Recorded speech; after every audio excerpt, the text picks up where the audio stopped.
Right. Today I want to talk about the importance of social capital. The importance of social capital. Right. Entrepreneur, I think you have heard on several occasions, people, especially young people, saying that they can't start businesses because they lack capital. And in most cases, when they say capital, they refer to financial capital, which is money. But I want you to understand that what every entrepreneur needs is not financial capital. What you need is social capital. So social capital is the first and foremost form of capital that every individual must have. In other words, social capital is the capital of all capitals. What is social capital? Social capital is a network of relationships that you build around yourself and your project. It is from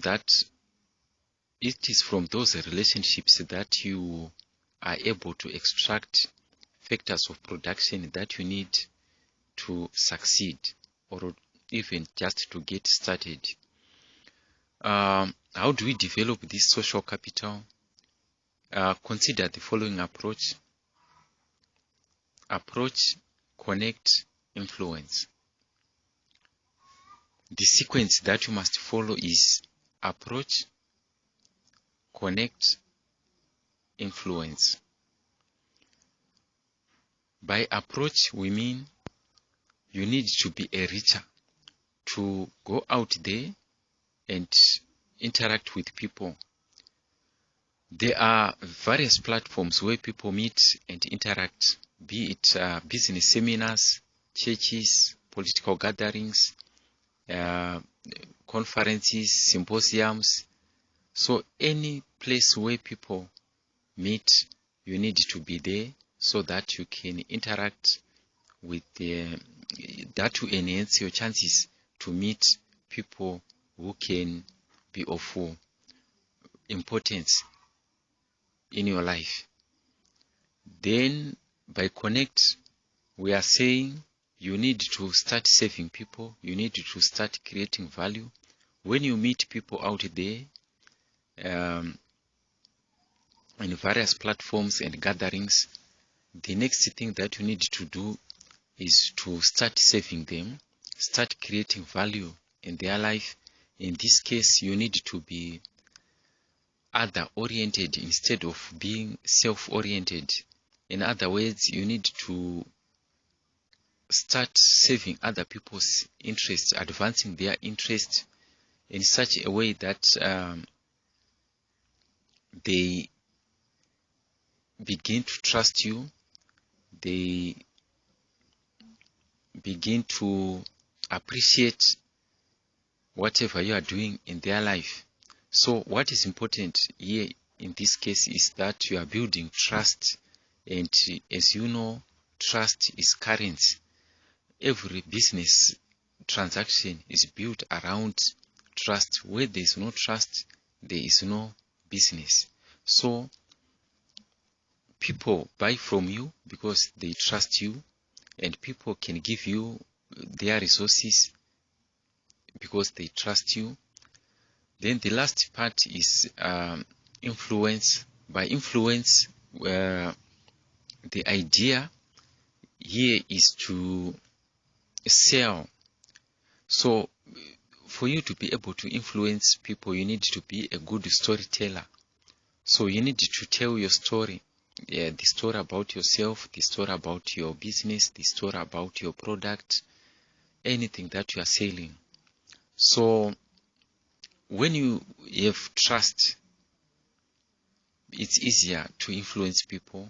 It's easier for people to buy your story. It's easier for people to trust your story and whatever you are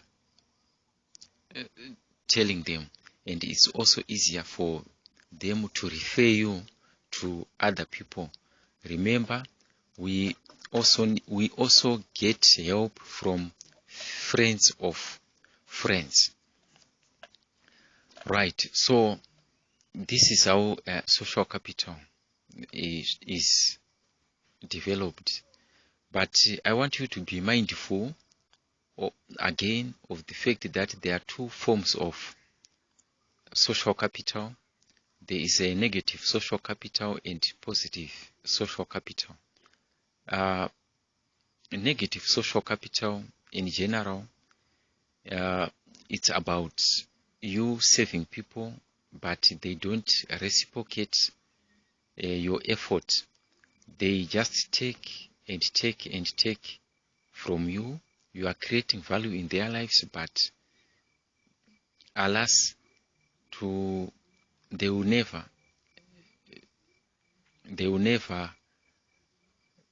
give back what they are taking from you. So the idea here is, do not burn yourself to keep other people warm. If you find yourself in such a parasitic type of relationships, the best thing is to exit.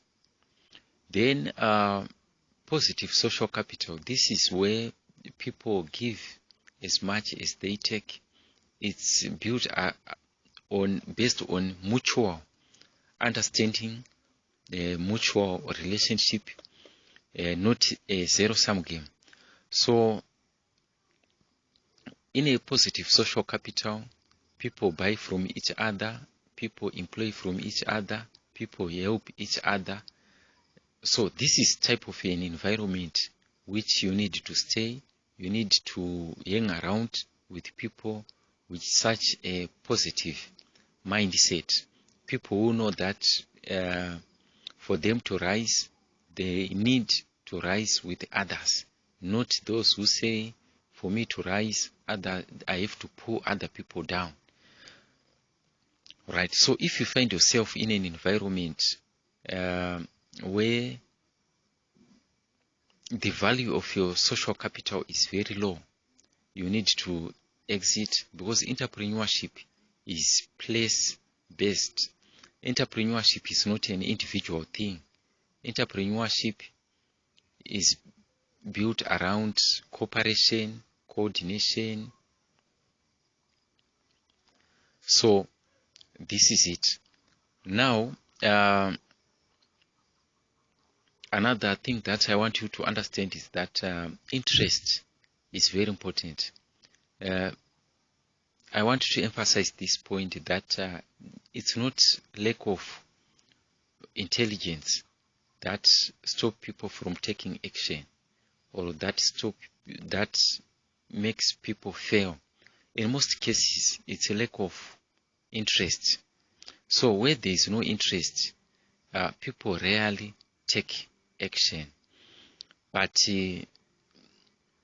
if there is interest, you discover that people will deploy their intelligences towards comprehending what needs to be understood.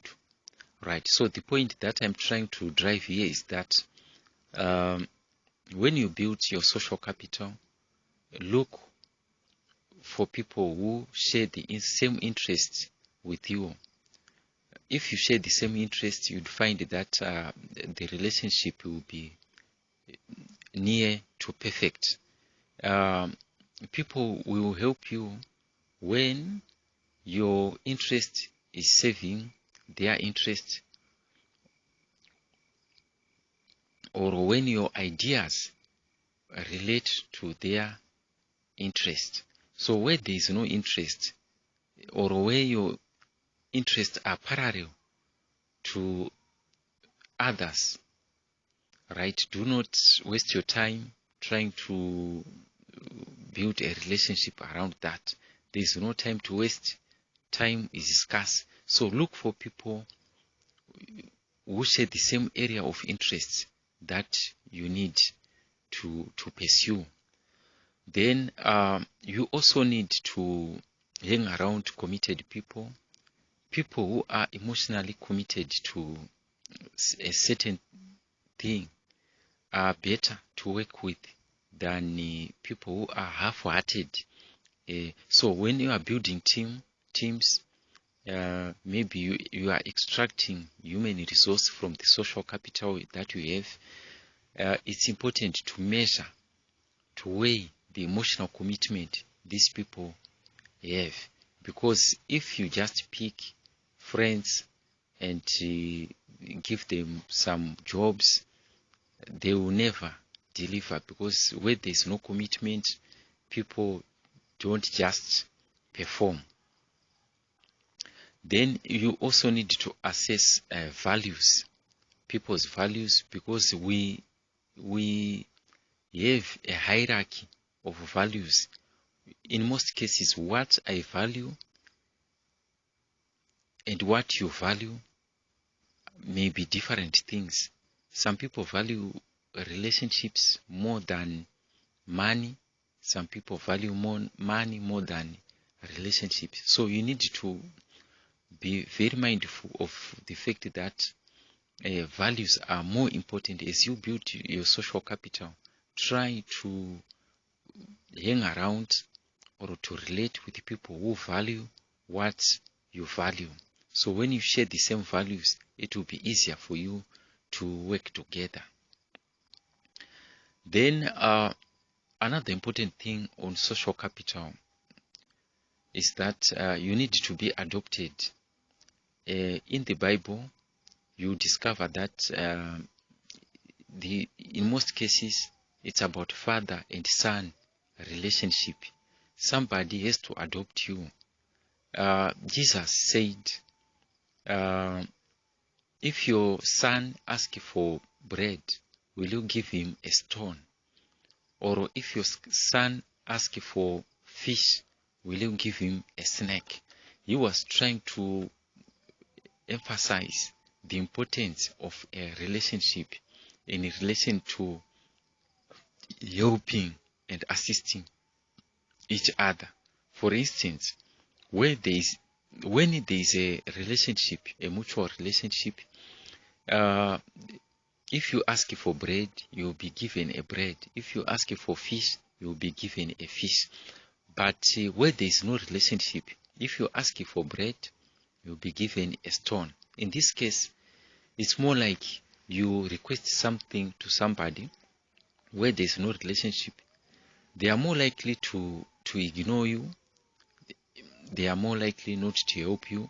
So the idea of investing in a relationship so that you can be adopted is very key. It means you need to put effort, extra effort in saving other people until they realize that you are indeed a very good person. If you are quick to ask for help when the relationship is not well developed, you are likely to scare them away, to push them away. Instead of pulling them closer to you, you'll be pushing them away, because nobody wants to be taken advantage of. So the quicker you ask for help, when the relationship is not yet sufficiently developed, people will think that you want to take advantage of them, right? So Jesus gave another very important tip when he talked about the parable of a shrewd manager. In Luke 16, the parable of a shrewd manager, here he tried to bring to our attention the fact that we need to invest in building social capital, in building relationships, such that so he actually said in our good times we need to help other people in such that so that in our bad times those people will help us back. So we need to use the resources that we have. It's not like a person who is underprivileged is the one who should make an effort to build social capital. But even those who are in privileged position today should make an effort to invest in relationships and to build the social capital, such that whenever they are down, they will find people who can raise them up. They will find people who can assist them. Because one thing for sure about life is that nothing is certain, and if nothing is certain, everything is possible. So the future, nobody knows the future, but what we can do is to take action to safeguard ourselves against those unforeseen contingencies. So it simply means hedge yourself by building relationships. Instead of keeping money in the bank, why don't you keep it in the form of social capital? When you help others, you have invested. So basically that was the idea. So social capital is more like a Garden of Eden. So when God created Adam, he did not say to Adam, now that I've created you, create your own Garden of Eden, or maybe create your own helper, create your own Eve. But what God did, and for good reasons in his wisdom, he created and planted a Garden of Eden on behalf of Adam. And the role of Adam in this case was just to work and care. So the role of Adam was to be a husband. If you look in the dictionary, the word husband, it simply means someone who cares, who takes care of the ecosystem of maybe the garden, right? So that was the task Adam was given. Game changer, I want you to take the Garden of Eden as a social capital, right? It's a social capital in the sense that in the ecosystem, from the ecosystem of the Garden of Eden, Adam was able to extract factors of production that enabled him to work. And so the same applies here. Your social capital is the Garden of Eden, and this is where you extract factors of production that you need to start your business, that you need to expand your business. And from that social capital, that's where your customers are, maybe your business partners or potential employees. So the idea that I'm trying to say is that you need to build your own maize field.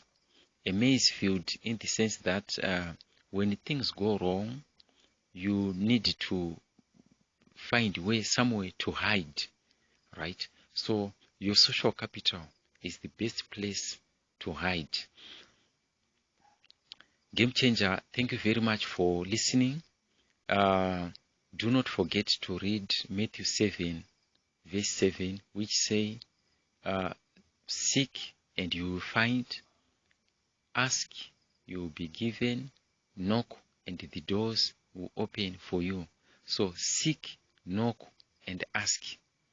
What it means is seek is same as approach, knock is the same as connect, then ask is the same as influence. So Matthew 7 verse 7 is the most powerful verse and the most empowering verse in the Bible, because it talks about the approach that we need to do whenever we want to build a social capital, which is the capital of all capitals. So this is Coach Chenjerai Mukandiona. I'm a mindset coach. Do not forget to subscribe to this channel so that whenever I post a new video, you'll be notified.